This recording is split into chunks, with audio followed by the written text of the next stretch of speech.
tema donde hay algunas falencias. Entonces, a ver, vamos a comenzar hablando un poquito de la clasificación, mecanismos de acción y sobre todo los antibióticos más importantes.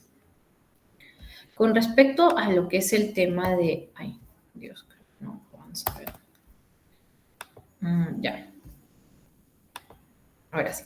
Con respecto al tema de clasificación, los podemos clasificar por el origen, por el efecto antibacteriano, ¿no? Por el espectro de acción que tienen, por el mecanismo de acción y por la estructura química de cada uno de los antibióticos. Con respecto al origen, tenemos los naturales, semisintéticos y los sintéticos. Por ejemplo, ¿no? ¿A qué nos referimos con antibióticos de un origen natural? A los que han sido sintetizados por organismos vivos, como es el caso de la penicilina, la polimixina, el cloranfenicol. Los semisintéticos son a los cuales se les ha realizado alguna modificación química de las moléculas sintetizadas por organismos vivos, como la ampicilina y las cefalosporinas. En cambio, los sintéticos han sido generados mediante la síntesis química, ¿no? Por ejemplo, las sulfas, ¿no? ¿Qué quiere decir esto? Que han sido desarrollados, pues, en un laboratorio, ¿no? De manera sintética. Luego hablamos de la clasificación según su efecto antibacteriano. Los antibióticos van a ser bacteriostáticos o bactericidas. ¿Cuándo hablamos que son bacteriostáticos? Cuando inhiben el crecimiento del microorganismo, pero no los van a eliminar, por así decirlo. En cambio, bactericida matan a los microorganismos sin necesidad de destruirlos o lisarlos. Ahora, con respecto al efecto antibacteriano, vamos a hablar de dos conceptos, ¿no? Que tenemos que tener en cuenta. La concentración inhibitoria mínima, también que se le conoce como MIC, y la concentración bactericida mínima, conocida como CBM. ¿Dónde es que han podido ver el término de MIC? Muy probablemente. No sé si alguno de ustedes ha revisado o ha tenido la oportunidad cuando han visto un caso, etcétera, de ver un antibiograma, ya que están pues ya casi a más de la mitad de su rotación, ¿no? A ver, chicos, ¿quién me dice? ¿Quién ha visto un antibiograma ahí cuando ha ido de repente a contestar las interconsultas o ha estado viendo algún paciente hospitalizado, ¿no? O tal vez en la consulta. A ver. Doctora, ¿podría ser un urocultivo? Claro que sí. Muy bien, el urocultivo es también es un cultivo que va a tener un antibiograma, ¿no? Entonces, ¿qué es lo que viste en este urocultivo? ¿Qué germen había crecido? Bueno, en ese cultivo que yo vi era una E. coli, Ya. una E. coli ble. Ya, Entonces, muy bien, ¿no? Entonces, para decir que era una E. coli ble, ¿qué se hizo? Se testeó varios antibióticos. antibióticos, ¿no? Y entonces has visto en el antibiograma que tenían valores, ¿no? Unos números que decían, y decían MIC, ¿no? Concentración inhibitoria mínima.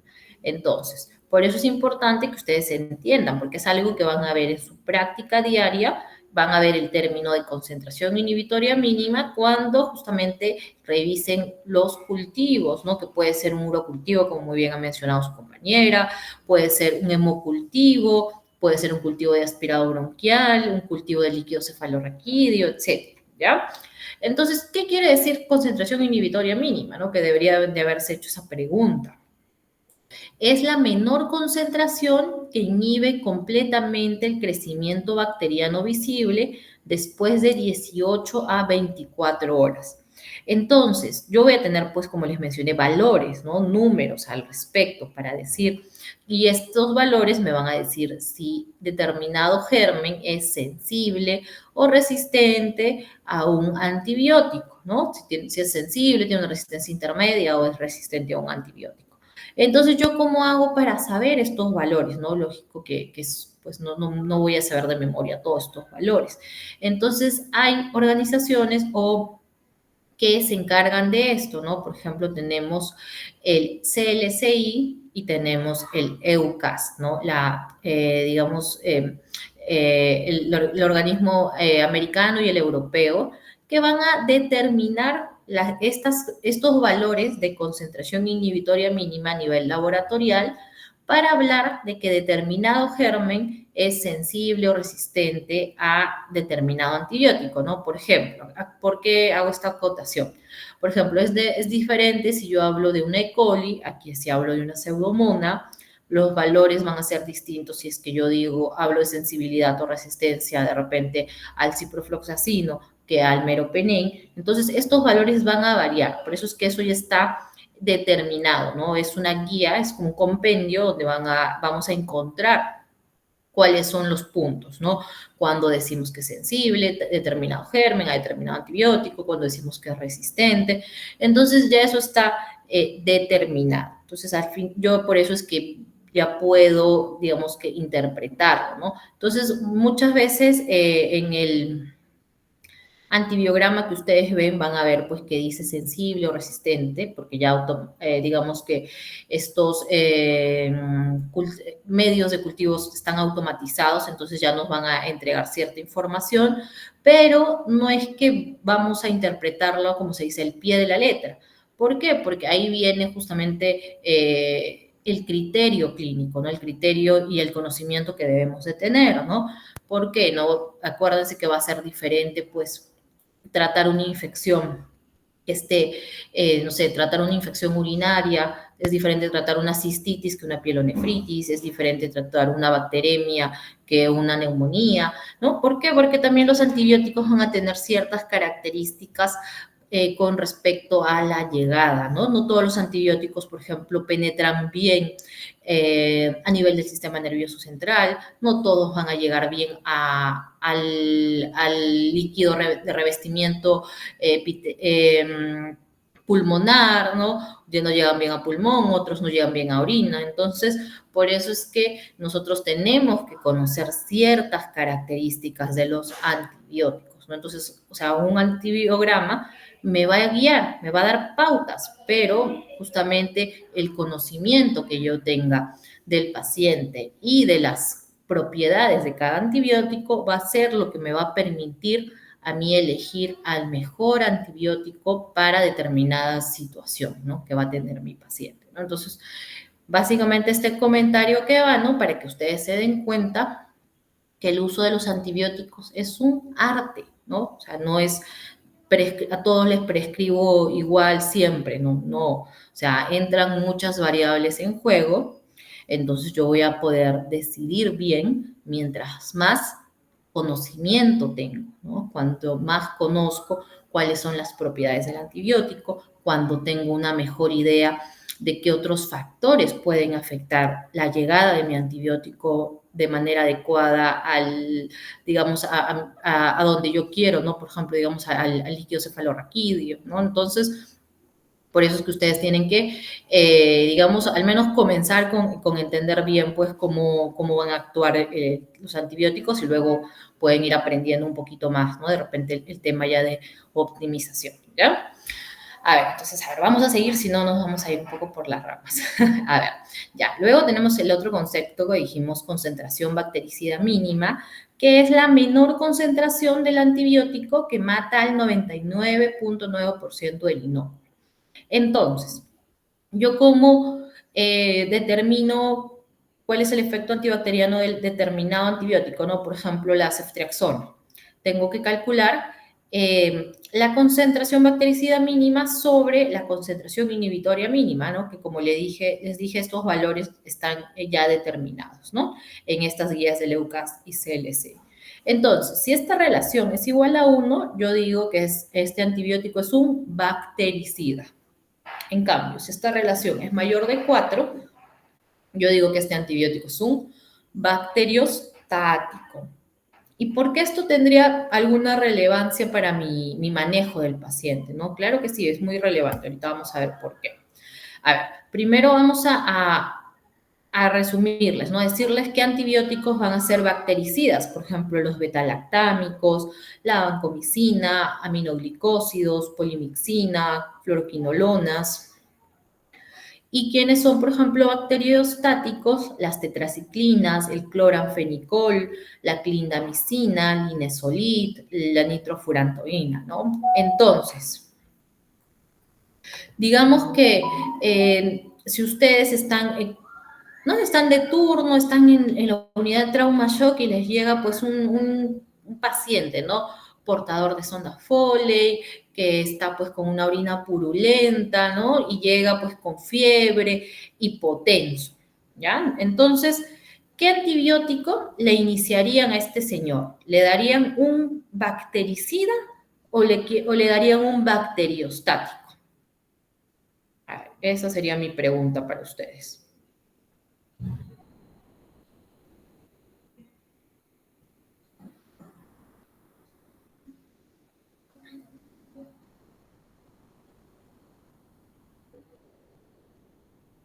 A ver, ¿algún voluntario o usamos la dedocracia?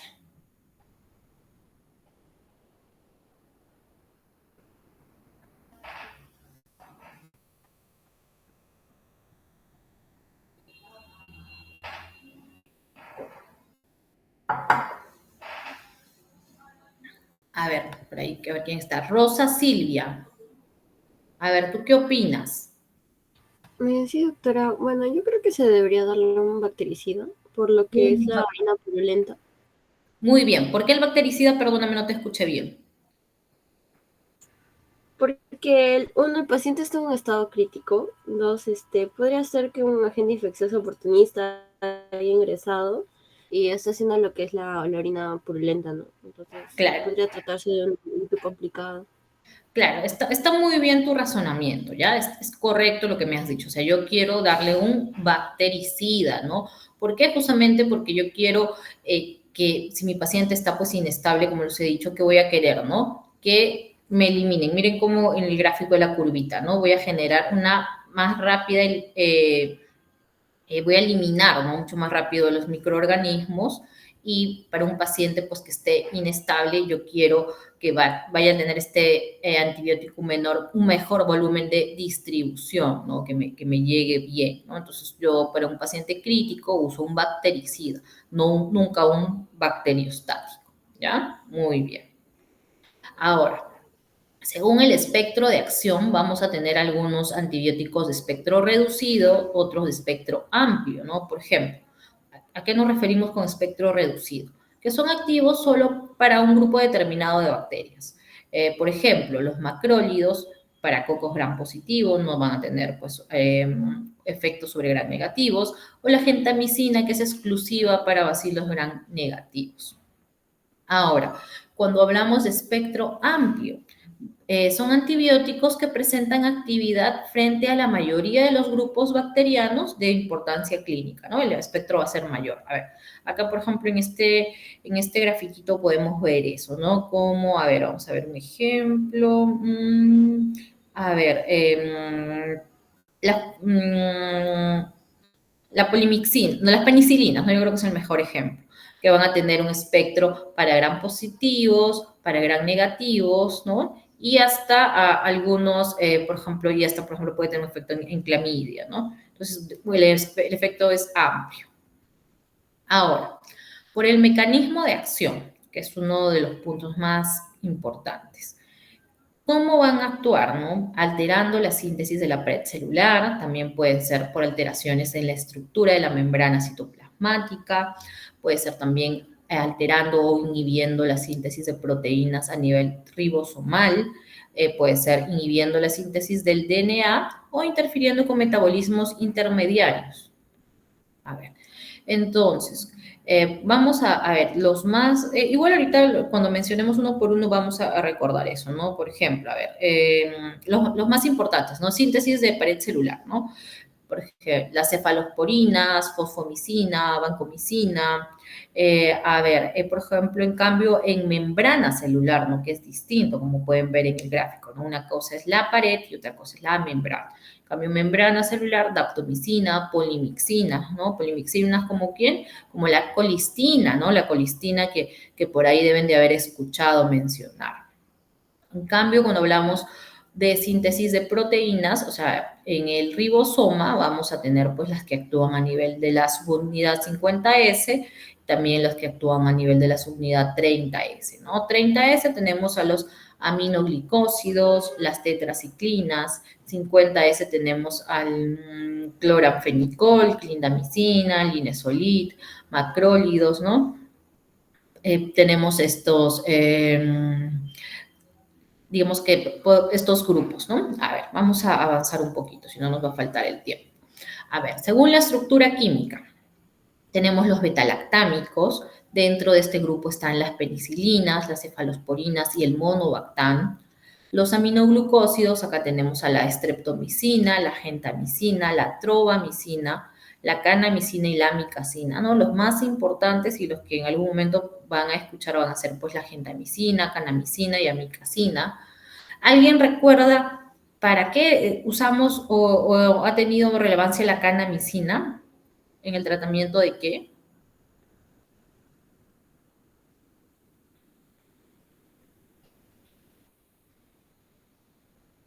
Ya, no importa, ¿no? Como parte también se ha incluido, estado dentro de las opciones para el tratamiento de la tuberculosis, ¿no? Sobre todo multidrogoresistente.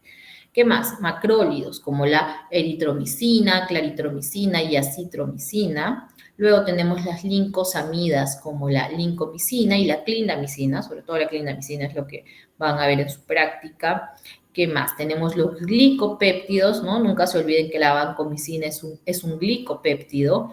También tenemos la teicoplanina. La teicoplanina no la tenemos disponible en el país, pero sí hay en otros países de Latinoamérica. Luego tenemos las quinolonas, como el norfloxacino, ciprofloxacino, moxifloxacino, leofloxacino y el gatifloxacino. Las tetraciclinas, como sobre todo vamos a ver como tetraciclina y terramicina y el cloranfenicol. Entonces, ¿qué ha sucedido en el tiempo? ¿No? Que dentro de los primeros antibióticos que se han desarrollado están las sulfonamidas, ¿no? Luego en el tiempo se han ido desarrollando otros antibióticos y recordar que así como han aparecido nuevos antibióticos, también han aparecido patrones de resistencia a estos antibióticos, ¿no? Sobre todo asociados al mal uso, ¿no? Un uso indiscriminado muchas veces de los antibióticos. A ver. Ahora, como les dije, vamos a ver un poquito más de cada uno. Por ejemplo, en el caso de los beta-lactámicos, ¿no? Recordar, como ya lo vimos en el cuadrito inicial, que es un bactericida, que va a actuar como inhibiendo la biosíntesis de la pared celular mediante su unión a las PBP. ¿Qué son las PBP? Son justamente las proteínas que se unen a la penicilina, ¿no? Es la manera como actúan. Entonces, dentro de los betalactámicos vamos a tener pues a las penicilinas, al monobactam, las cefalosporinas y los carbapenems. Por ejemplo, ¿no? ¿Cómo los clasificamos? Dentro de las penicilinas vamos a tener a las penicilinas naturales, como la penicilina G benzatínica, ¿no? Que han visto probablemente en la consulta para el tratamiento de la sífilis. Luego tenemos las ácido resistentes, las resistentes a beta-lactamasas, ¿no? Que también se conocen como penicilinas antiestafilocócicas.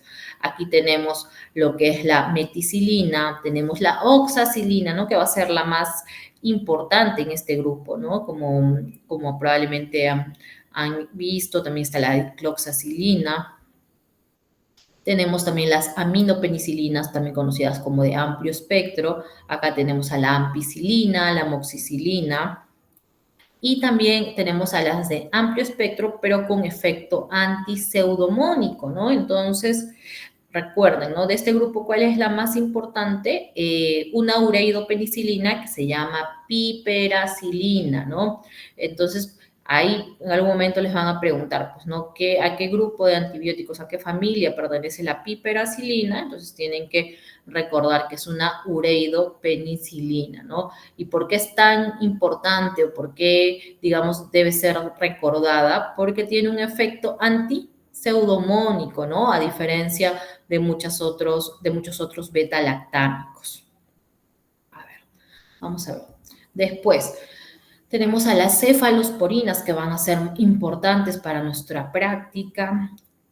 Entonces, ¿cómo surgieron las cefalosporinas? Fueron aisladas de un moho que se llama Cephalosporin acremonium y demostró que tenía actividad antimicrobiana frente a bacterias gram positivas y gram negativas. Entonces, la primera cefalosporina sintetizada por la industria fue la cefalotina. Luego se descubrió que se podían hacer algunas modificaciones a esta estructura química y según estas modificaciones se podía ampliar el espectro, disminuir toxicidad, ¿no? Y se hacían cambios en el perfil farmacocinético. Entonces, ¿cómo fueron estos cambios, no? Recordar que casi todas estas cefalosporinas son derivados de la cefalosporina C, ¿no? Que fue la inicial. Entonces, esta estructura básica es un núcleo cefén, que es el que pueden ver ahí en la imagen, ¿no? Que está constituido por un anillo betalactámico y va a tener, por ejemplo, elementos que contienen azufre. A ver, y luego, digamos que estas propiedades, ¿no? Como estas modificaciones que se hicieron en las posiciones de los carbonos, nos van a dar características de estas cefalosporinas, ¿no? Entonces, normalmente se alteraban que las posiciones del carbono 7 y del carbono 3, que se daban modificaciones, ¿no? Entonces, por ejemplo, las modificaciones en la posición del carbono 7, ¿no? Que también se le conocía como R1, que afectaban el espectro antimicrobiano del fármaco, ¿no? Por ejemplo, esto nos iba a decir el tema si va a haber o no resistencia en este antibiótico beta-lactamasas, etc. En cambio, las modificaciones en el radical 2 o en el C3, lo que iban a alterar era la capacidad de llegar a determinados sitios o tejidos, ¿no? Por ejemplo, me iba a determinar si esta cefalosporina iba a llegar al sistema nervioso central o también ver el tema de la semivida, ¿no? Entonces, estas modificaciones que se han hecho a nivel ya de laboratorio, pues me han permitido que se desarrollen tantas cefalosporinas en el tiempo con diferentes características. A ver, ¿no? Entonces, aquí tenemos cómo es la clasificación de las cefalosporinas, ¿no? Que son de primera generación. Dentro de las de primera generación vamos a ver pues que hay algunas que son parenterales y otras que se dan solo por vía oral. Dentro de las parenterales tenemos a la cefazolina como una de las principales y de la vía oral la cefalexina. Luego, dentro de la segunda generación, la cefuroxima, el cefaclor van a ser las más importantes. Luego también tenemos un grupo, una clasificación que se llaman cefamicinas, que pertenecen a las cefalosporinas, pero a veces son un poquito olvidadas. Ahora les voy a mencionar por qué las cefamicinas son distintas, porque no están dentro de la clasificación de segunda generación o tercera generación, ¿no? Es por una propiedad peculiar, ¿no? Entonces, dentro de las cefamicinas, ¿a quienes tenemos? A la cefoxitina y el cefotetán, ¿no? Como las más importantes. Y dentro de la tercera generación, que probablemente sean las que ustedes más han escuchado, tenemos a la ceftazidima, a la ceftriaxona, como las principales endovenosas, y vía oral, a ver, ¿cuáles son? Bueno, acá en Perú no hay mucho de cefixima, ¿no? Podría ser de las más importantes. Y de la cuarta generación tenemos cefepima, cefpiroma, y las que se les conoce a veces como quinta generación o activas frente al estafilococo aureus meticilino resistente está la ceftarolina y el ceftobiprol, ¿no? Ceftarolina y ceftobiprol. Entonces, a ver, continuemos. Entonces, las cefalosporinas de primera generación van a mostrar una actividad centrada sobre todo en las bacterias gram positivas, mientras que los fármacos de segunda generación o cefalosporinas de segunda generación van a tener mayor, ya van a tener, digamos que espectro o acción sobre gram negativos, pero todavía van a mantener pues, su cobertura para gram positivos. Entonces, como les dije, tenemos que aclarar sobre las cefamicinas. Algunas veces, ¿no? Algunas clasificaciones le incluyen dentro de las de segunda generación, pero ¿cuál es la peculiaridad? Que las cefamicinas tienen actividad frente a bacterias anaerobias gram negativas, como ¿para qué especie? Los bacteroides, ¿no? Esa es la particularidad que tienen las cefamicinas. Luego tenemos las cefalosporinas de tercera generación, que van a tener mayor cobertura para gram negativos que las de segunda generación. Dentro de las de tercera generación tenemos, por ejemplo, la ceftazidima y el ceftolozano. Entonces, ¿por qué hago énfasis en estas dos cefalosporinas de tercera generación? Porque tanto la ceftazidima y el ceftolozano van a tener actividad antiseudomónica, ¿no? Van a tener cobertura para pseudomonas. Entonces, eso también tienen que recordar, ¿ya? Por eso es que van a ser especiales. Me pasé, ¿no? Ya, ahora sí. En cambio, las de cuarta generación van a tener un mayor espectro que los anteriores grupos. En este grupo tenemos a la cefepima y la cefpiroma.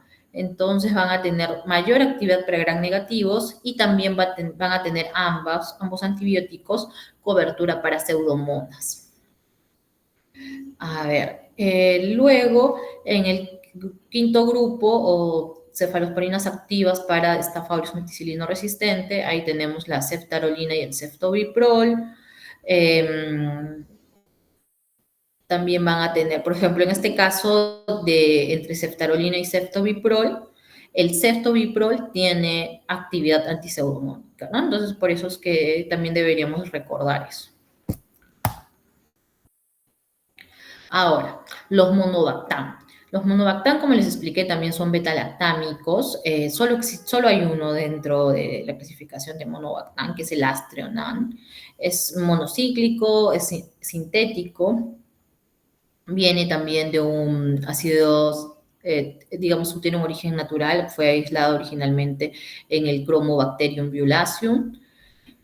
¿Qué más? Tiene una actividad casi exclusiva contra bacterias gram negativas y también tiene un efecto anti-pseudomónico, ¿no? Es monocíclico, es el más importante de los monobactam. Luego tenemos los carbapenem, que es un grupo importante que deben de recordar, ¿no? Entonces, se han derivado también de un organismo que es el Streptomyces cataleya. El primero que se desarrolló en el 85 fue el imipenem, ¿no? Después ya se desarrolló el meropenem, el ertapenem y el doripenem. Entonces, con respecto a los carbapenem, se clasifican en carbapenem mayores y menor, ¿no? Entonces, ¿a qué se debe esta clasificación de mayores y menor? Por la cobertura antiseudomónica, ¿no? Los mayores van a ser el imipenem, el meropenem, el doripenem, que tienen cobertura antiseudomónica, mientras que el ertapenem es un carbapenem menor, que precisamente no tiene cobertura antiseudomónica, ¿no? Esa es su peculiaridad, ¿no? Que no tiene cobertura antiseudomónica. Entonces, eso es algo que deben de recordar. A ver, entonces van a tener estos carbapenem actividad para un amplio espectro de bacterias, tanto aerobias y anaerobias, gram positivas y negativas. Penetran muy bien a través de la membrana bacteriana externa, tienen una buena afinidad para las PBPs y son estables frente a las beta-lactamasas, incluidas quienes las bacterias productoras de beta-lactamasas de espectro extendido, que son las BLE que han escuchado, y también para las beta-lactamasas de la clase C, ¿no? Que se les conoce como AMC. Entonces, por eso es que ahora, ya que estamos en un contexto en el que las tasas de resistencia se han incrementado, ¿no? En donde pues no es nada infrecuente encontrar muchos organismos que son productores de esta enzima BLE. Entonces vemos que por eso es que se usan los carbapenem con mucha más frecuencia, ¿ya? Entonces, por esta cobertura que van a tener para los gérmenes BLE y AMC. A ver, dentro de ellos, el doripenem va a ser el carbapenem más activo frente a Pseudomonas aeruginosa. Como les mencioné, el ertapenem no es activo frente a Pseudomonas aeruginosa, tampoco tiene actividad frente a Acinetobacter baumannii.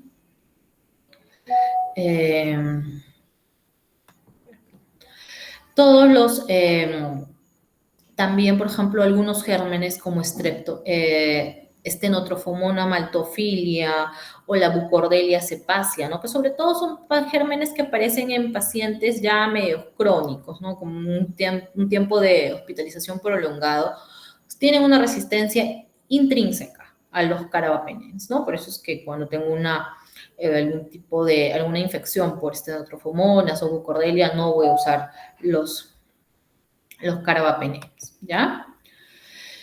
A ver, estos antibióticos son endovenosos, no hay presentación vía oral, ¿no? Y no van a tener, lógicamente, una absorción por esa vía.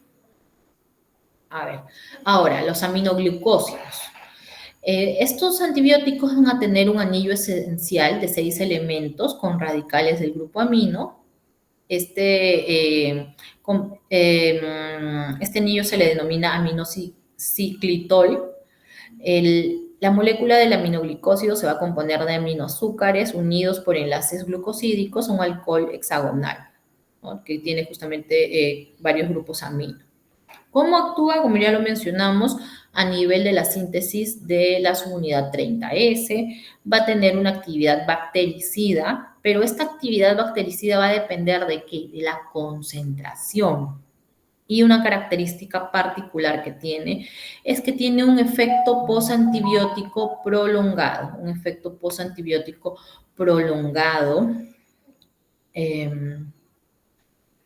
Ya.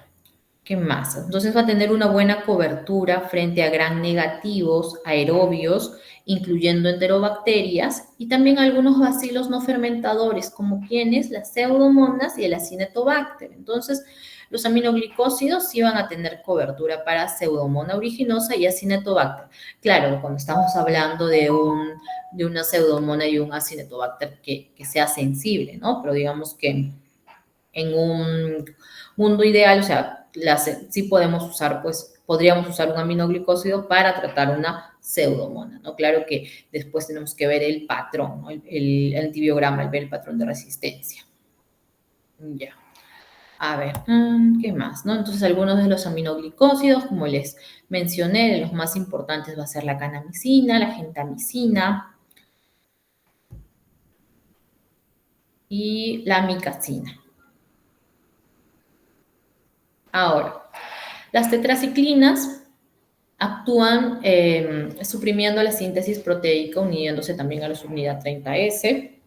Se van a clasificar de la siguiente manera: de primera generación, segunda generación y tercera generación.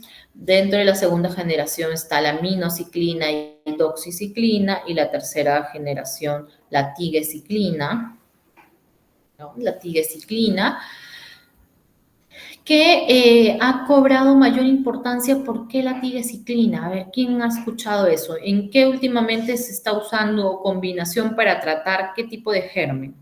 Ahora estamos usando la tigecyclina. A ver, ¿quién me dice?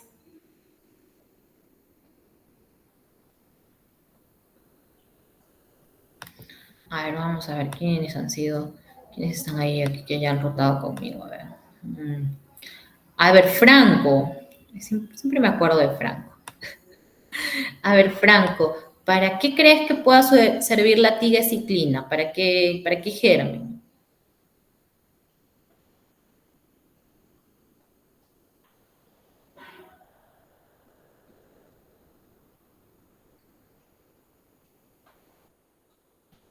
Doctora, ¿se me escucha?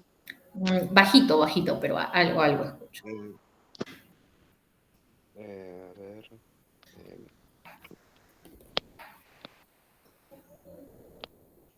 Ahora sí se me escucha mejor. Ya, ahora sí, ya te escuchamos. Bueno, yo había escuchado que más que todo en neumonías adquiridas por la comunidad. A ver, seguro. Ya, bueno, ya. De repente la de la tigecyclina está un poquito más difícil, ya. A ver, ya veré, ya. De la minociclina, a ver, en la minociclina y la doxiciclina, a ver, ¿qué usos clínicos pueden tener? A ver, ¿en qué has visto de repente que las prescriban? Ya, ya está más fácil.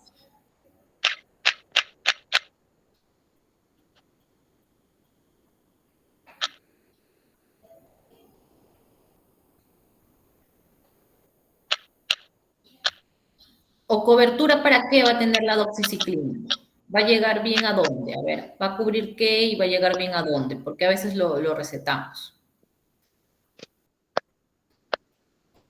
Esa sí sabe, Franco, ¿ah? Yo no... ¿A quién que hemos visto la semana pasada? ¿Te acuerdas que le habíamos recetado doxiciclina a un paciente? Que todavía lo vimos 2 veces contigo, ¿te acuerdas? Eh, Que está hospitalizado. ese de que tenía problemas virales, ¿no? Es ¿De qué? ¿De cuál? No, no, no te escucho bien. el que, el que le estaban haciendo estudios para viruela, ¿no? Ajá, exacto, ¿no? Pero ¿por qué te acuerdas que le dejamos la doxiciclina? Y yo te dije, ¿por qué le estábamos Por el, dejando la inter- doxiciclina? por el intertrigo, por el intertrigo candidiásico. No, no, no, para el intertrigo le dejamos ese es el honguito, pero la Sí, sí, sí, doxiciclina se la habíamos dejado antes porque tenía cobertura ¿para qué germen? Que está, ¿verdad? Este,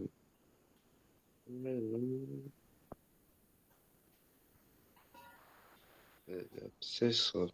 Sí, claro, entonces, ¿qué quieres cubrir? ¿Quieres que llegue bien a, a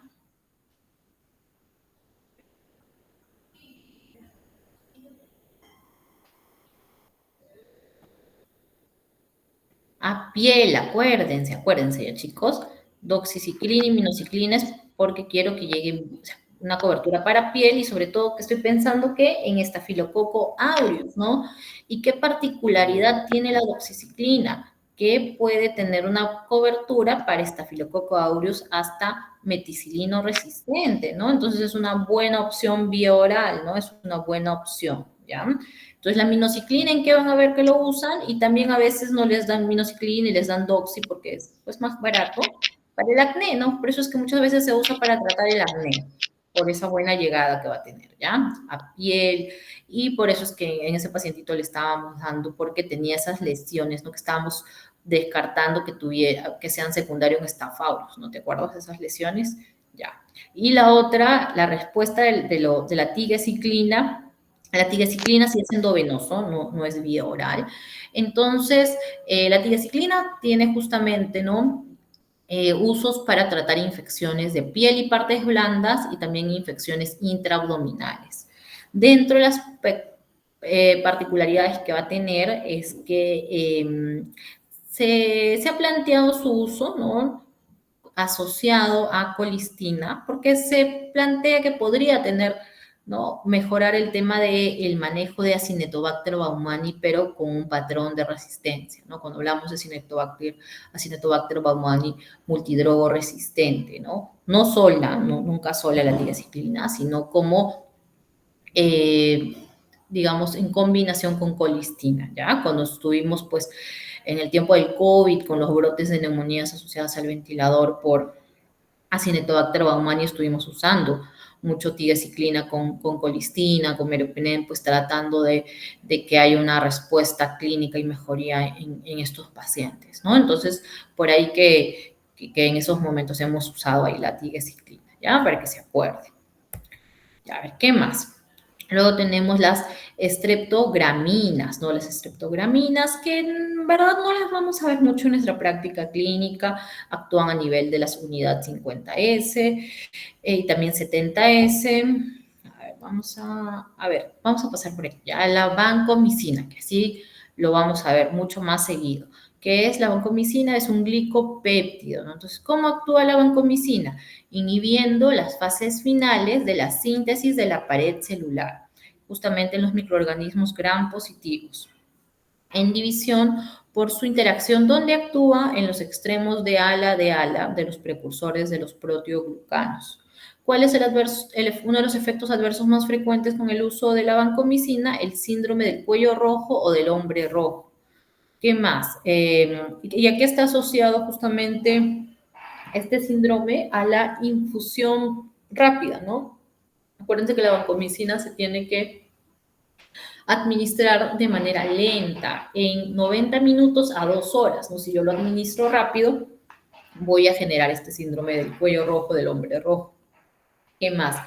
Es un fármaco nefrotóxico, entonces tengo que tener cuidado, tengo que monitorizar la función renal, tengo que tener cuidado si lo uso junto a otros fármacos nefrotóxicos y también si es que lo estoy usando por un tiempo prolongado, ¿no? Mi frecuencia de nefrotoxicidad va a ser mayor. También por ahí como un efecto adverso raro, no menos frecuente, está descrito el tema de la ototoxicidad, vértigos, acúfenos, neutropenia y trombocitopenia. Ya, entonces la teicoplanina, ¿no? Como es por ahí que les mencioné que no la tenemos disponible en el país, tiene un efecto muy similar a la vancomicina, es menos nefrotóxica, puede haber exantema y fiebre medicamentosa como efecto adverso, y es infrecuente el síndrome del cuello rojo, hombre rojo, ¿no? Es una opción a la vancomicina, pero como les mencioné, no está disponible en el país. Ahora, la daptomicina también es un muy buen antibiótico, es un lipopéptido, también va a generar cobertura para Staphylococcus meticilino resistente. ¿Cuál es el tema con la daptomicina? Que se plantea que no va a tener una buena llegada a pulmón porque se dice que va a haber una interacción con el tema del surfactante, ¿no? Que como que la va a inactivar y no va a llegar bien a pulmón. Bueno, es un fármaco bastante útil, va a tener ahí, también nos va a ayudar en algunas combinaciones, pero tampoco está disponible en el país, no hay daptomicina. A ver, bueno, estos ya son nuevos hipoglucopéptidos de acción prolongada, ¿no? Que han salido, como la telavancina, oritavancina, ¿no? Que se pueden nos generan pues un efecto prolongado y una dosis pues en uno era como que luego de varios días, ¿no? A ver, y creo que eso era todo. A ver, entonces ahora sí, eso era lo más importante que quería mencionarles. No sé si tienen alguna duda, pregunta. A ver, vamos a aprovechar para conversar, a ver, un poco con ustedes. A ver, a quiénes ya... Hay algunos que todavía no conozco, pero algunos ya los he visto. A ver, vamos a preguntarle a Dayana. A ver, Dayana, cuéntame, a ver, de estas semanas que ya estás teniendo prácticas, ¿de qué antibiótico te acuerdas que has visto de los que he mencionado, de repente cuando has visto alguna interconsulta o has visto algún paciente quizás hospitalizado o en el consultorio? ¿Qué antibiótico de los que hemos mencionado has visto que se utilice?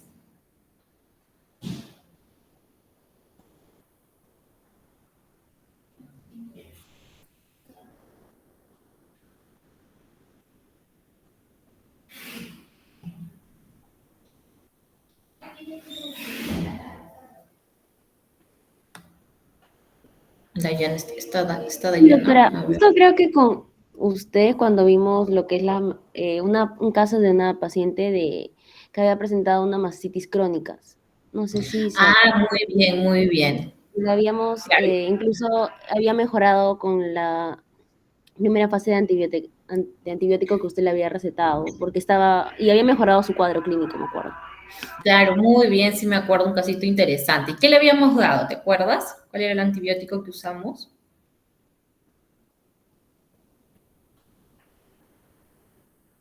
¿Doxiciclina, doctora? Muy bien, ¿no? Había sido la doxiciclina, ¿no? Que justo ahí les mencioné que no se lo dimos inicialmente porque la señora cuando yo la vi en una interconsulta, pues como un mes anterior, estaba en ginecología y obstetricia y estaba gestando, ¿no? Ahí venía el tema de la contraindicación, ¿no? Que por ser gestante sí está contraindicada la doxiciclina, ¿no? Entonces, por eso es que la habíamos citado para cuando ya fuera puérpera, para que venga por la consulta externa, ¿no? Y en este caso le estaba yendo bastante bien con la evolución de su mastitis. Entonces, muy bien, ¿no? Entonces, como ven, algunos de sus antibióticos tienen más de una indicación, ¿no? Más de una indicación. Entonces, como les vuelvo a repetir, ¿no? La doxiciclina tiene una muy buena llegada a piel, muy buena llegada para algunos gérmenes intracelulares. Y en este caso, en particular, esta paciente tenía una biopsia en la mastitis con un germen que está asociado en algunas mastitis granulomatosas, ¿no? Y para el cual la doxiciclina tiene una buena cobertura, ¿no? Justamente, ¿por qué? Porque hay una cobertura en la doxiciclina a nivel intracelular, ¿no? Para microorganismos intracelulares. ¿no? Entonces, había una buena evolución. Muy bien, Dayana, muy bien, has estado atenta, entonces.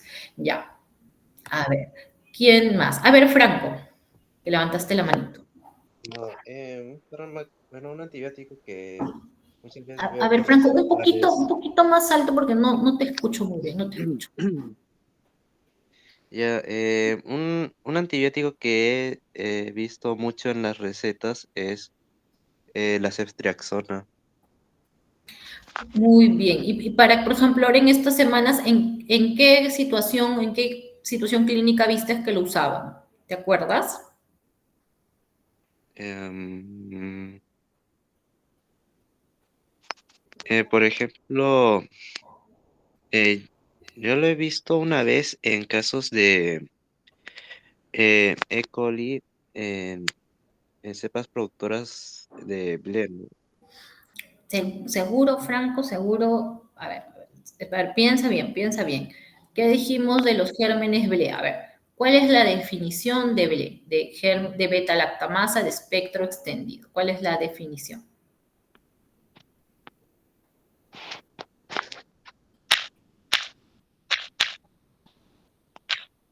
A ver, ¿quién ayuda de repente a Franco? A ver, ¿quién me dice cuál es la definición de un germen que sea BLE, ¿no? Que sea productor de una beta-lactamasa de espectro extendido.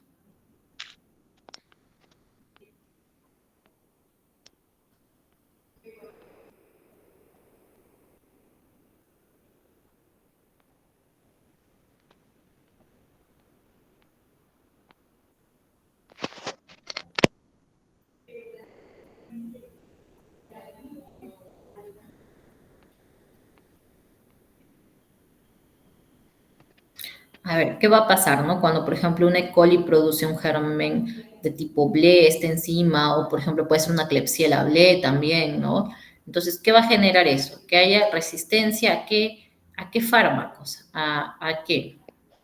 Doctora, ¿podría ser la cefalosporina, Eh, penicilina? Exactamente. Y cefalosporinas, muy bien, Rosa. De qué generación, no? Que ahorita lo hemos visto.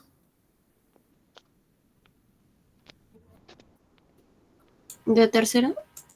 Ya, de tercera ahí. A ver, Franco, creo que quieres ya complementar lo que dice Rosa.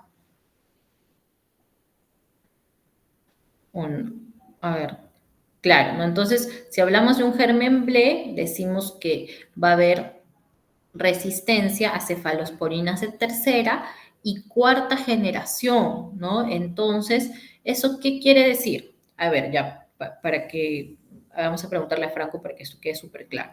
A ver, Franco, ¿cuáles son las cefalosporinas de tercera generación? Ay, ¿qué pasó con Franco? Creo que volvió. No está Franco, a ver. Creo que lo perdimos. Ahí está Franco. A ver, Franco, a ver, dime una cefalosporina de tercera generación, Franco, que tú ya las has mencionado por ahí.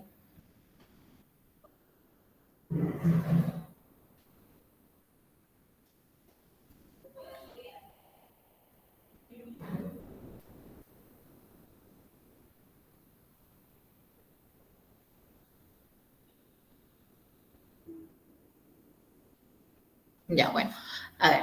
Entonces, justamente en un germen BLE, lo que nosotros vamos a ver es que al tener esta beta-lactamasa o al producir esta beta-lactamasa, va a haber resistencia a las cefalosporinas de tercera y cefalosporinas de cuarta generación, ¿no? Entonces, las de tercera generación, pues como mencionamos, las más frecuentes van a ser la ceftriaxona, ceftazidima, y dentro de las de cuarta, la más frecuente va a ser la cefepime, ¿no? Entonces, si nosotros estamos ante un germen que es BLE, va a tener resistencia a la ceftriaxona, va a tener resistencia al cefepime. Entonces, ¿yo con qué lo debo de tratar? Con un carbapenem, ¿no? Lo que de repente creo que la respuesta de Franco va a que me parece que en un momento vimos un paciente que le estaban dando ceftriaxona y de repente ya con el cultivo, ¿no? Se pudo identificar que era un germen BLE y entonces ahí era necesario hacer un cambio del antibiótico, ¿no? Entonces, al darnos cuenta de que estaba, pues, siendo un germen con este patrón de resistencia y le estaban dando ceftriaxona, que lógicamente no iba a haber una buena evolución, entonces teníamos que ampliar el espectro. Ya, Franco. Entonces, ahora sí, para terminar con la idea. Entonces, si es que se trata de una E. coli con productora de una beta-lactamasa espectro extendido, ¿no? Y estamos diciendo que es resistente a cefalosporinas de tercera y cuarta generación, entonces, ¿qué antibiótico debería de recibir? Los que hemos mencionado.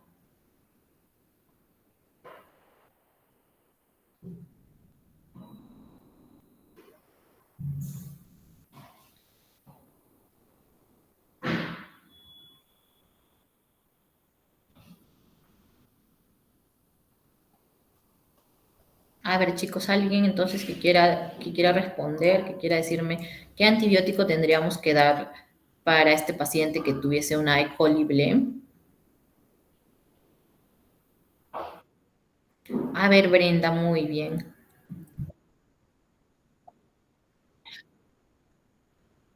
Muy bien, ¿no? Y en este caso, si estamos hablando de una E. coli, podríamos usar perfectamente el ertapenem, ¿no? Porque no queremos, no necesitamos el efecto antiseudomónico, ¿no? En cambio, si yo les estuviera diciendo, pues, que se trata de una pseudomona, ahí sí tendría, pues, que decir meropenem, imipenem y ya no el ertapenem, ¿no? Entonces, muy bien, Brenda, ¿no? Entonces, esa es la respuesta, ¿no? Si yo estoy ante un germen que sea productor de una beta-lactamasa, tengo que automáticamente pensar en usar un carbapenem, ¿no? Un carbapenem. En algunas ocasiones podría, o sea, ya ahí depende de la susceptibilidad que yo tenga, la sensibilidad en mi antibiograma, podría utilizar otro antibiótico, ¿no? De repente hay sensibilidad aún para pseudomonas, o por ahí que tengo sensibilidad para aminoglicósidos o lo ya menos, un poco más raro por la alta tasa de resistencia, pero hasta podría usar una quinolona, pero ahí sí ya basado en mi antibiograma, ya no como les digo, tengo que tener, y también, ¿qué más? No solamente viendo el antibiograma, sino viendo dónde es qué es lo que yo quiero tratar, ¿no? Entonces, porque va a ser diferente tratar una infección urinaria o tratar una cistitis, que como les dije, tratar una bacteremia, ¿no? Entonces, por ejemplo, en una bacteremia por un germen que sea productor de beta-lactamasa, o sea, si la bacteria está en sangre, yo siempre voy a usar un carbapenem, ¿no? No voy a usar ni piperacillin tazobactam, así diga que es sensible en el antibiograma. ¿Por qué, no? Porque ya se han hecho estudios, ¿no? Ya se han hecho estudios de tipo casos y controles para determinar, ¿no? Complicaciones y mortalidad asociadas a bacteremias por gérmenes BLE, si yo uso un carbapenem o si, por ejemplo, uso piperacillin tazobactam, y que, por ejemplo, ¿cómo se llama el estudio más conocido? Se llama, para que lo busquen, lo busquen en internet, lo van a encontrar, se llama Merino, ¿no? Ese estudio se llama Merino, esas son las siglas del estudio. Merino, con M, Merino. Entonces, ¿qué encontró este estudio? Precisamente una mayor mortalidad asociada al uso de piperacillin tazobactam cuando tratamos bacteremias, estoy hablando en sangre, bacteremias por gérmenes BLE, que cuando usamos carbapenem, ¿no? Por eso es que eso ya es un concepto que tenemos que tener claro, ¿ya? Entonces, espero que les haya gustado este pequeño seminario que hemos hecho sobre los antibióticos. Yo sé que a veces, pues, a no todos les ha gustado los antibióticos cuando han llevado farmacología, etcétera, pero si es que tratan pues de asociarlo a la clínica, a lo que ven en su práctica, yo creo que es una manera un poco más dinámica de recordarlos, darse cuenta pues que el conocer los antibióticos y su mecanismo de acción, pero algunas propiedades es importante, ¿no? Es algo que van a ver siempre, entonces la idea es de tratar pues de elegir la mejor opción, ¿no? La mejor opción para el paciente, en base a qué, como les dije, ¿no? Las propiedades del antibiótico, qué es lo que quiero tratar, dónde quiero que llegue mi antibiótico, ¿no? Entonces, como les dije al inicio, el uso de los antibióticos es un arte, hay que hacerlo, para lo cual yo tengo que al menos tener el conocimiento básico, ¿no? O sea, tengo que tener esos cimientos para que de ahí se me sea más fácil después optimizarlos. Ya, chicos, espero que les haya gustado la clase, repasen y ya nos vemos en sus prácticas.